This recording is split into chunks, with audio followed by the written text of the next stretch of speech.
Banwa sang Leganes, Iloilo, nakatransmit na sang 100% sang election results. Apo sang anay alkalde nanguna sa eleksyon bilang mayor sang Banwa. Hiningin tutukan ni Daryl Marie Sarmiento. Sa boto nga 10,224, nagpanguna sa piniliay sa Banwa sang Leganes si Junjun Haen. Apo ni Adolf Haen ang anay alkalde man sang Banwa. Ginluto sining nagapungko sa karon nga alkalde sang Banwa nga si Jose Romy Marañon nga nakakuha lang sang 8,415. Samtang sa pagkabisi alkalde naman manipis lang ang abanse ni Vice Mayor Jaen-Bartolome nga nakakuha sang 9,302 kontra kay Ike Rojas nga may 9,075 ka mga boto.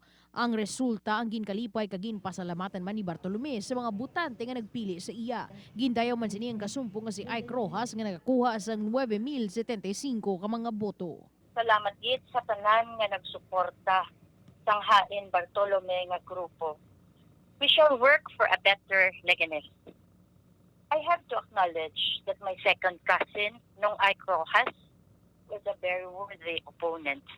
Samtang nangin madinalago naman bilang sangguniang bayan member Sanday Samson Haspe, Kap Niño Hagunap Vallejo, Kap Larry Labuson, Urig Haen, Totong Argilies, Doc Fanny Hinon, Attorney Ian Marañon, kag Kap Dito Hinon. Upod kay Hans Tiserto, Daryl Marie Sarmiento, One Western Visayas.